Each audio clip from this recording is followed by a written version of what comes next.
అయితే మన ముదల్ నియోజకవర్గం ఎమ్మెల్యే పవా రామారావు పటేల్ గారు ఇగో ఈ విధంగా తానూరు మండలంలో ఉన్నటువంటి ప్రాథమిక ఆరోగ్య కేంద్రానికి అక్కడ విజిట్ చేసి అక్కడ ఉన్నటువంటి సమస్యలను తెలుసుకోవడం జరిగింది. అంతేకాకుండా ఏదైతే తానూరు మండలంలో దాదాపు 7 నుంచి 10,000 మంది జనాలు ఉన్నారు, ఆ జనాలందరికీ సరిపోయే విధంగా అక్కడ ఈ హాస్పిటల్ నిర్మించడం జరిగింది. కానీ అక్కడ ఉన్నటువంటి సిబ్బంది మాత్రం దీన్ని నిర్లక్ష్యం వహిస్తున్నదన్నమాట.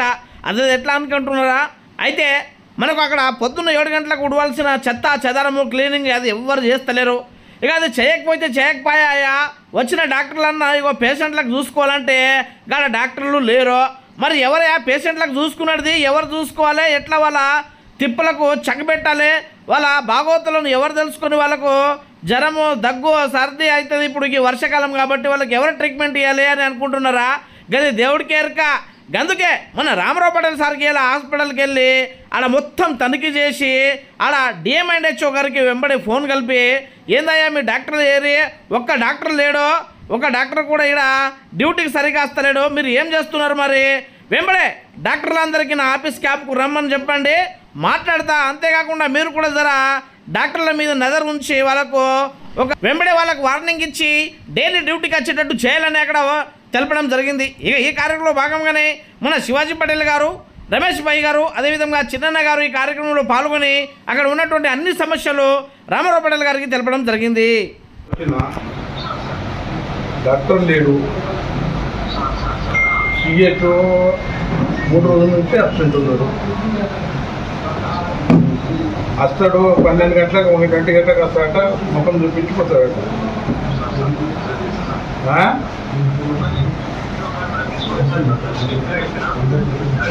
అంటే ఇప్పుడు బీమార్లు ఖతమైన తర్వాత వచ్చేస్తారా ఎట్లే మరి?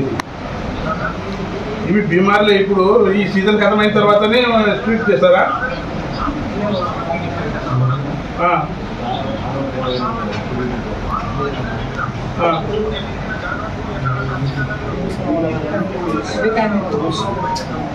ఈ కాజీ మళ్ళీ అబ్బా స్కూల్లో వాడికి రేపు పొద్దుగల నా దగ్గర పంపేది. తర్వాత డి మహేష్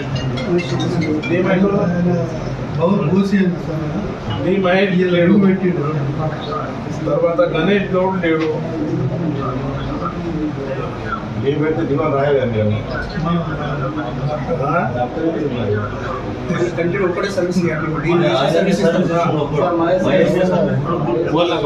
దాదాపు 7,000 ట్రైబల్స్ ఉన్నారు. వాళ్ళ సోమతం ఉండదు పోవడానికి బయట. మరి ఎట్లా ఇది?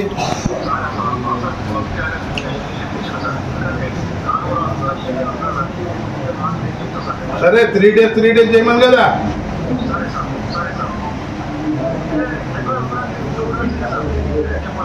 ఇప్పుడు వీడికి కరీం అబ్బాస్ ఒకటి నా దగ్గర పంపింటే ఇయ్యాల సాయంత్రం, మహేష్ ఒకటి, గణేష్ ఒకటి. చెయ్యకుంటే వాళ్ళకి ఇష్టపెట్టి వేరే వాళ్ళని వచ్చి చేసుకుంటారు. 10,000 జీతం దగ్గర తయారున్నారు. లేకుంటే కలెక్టర్ మేడం కంప్లైంట్ ఇవ్వాలా?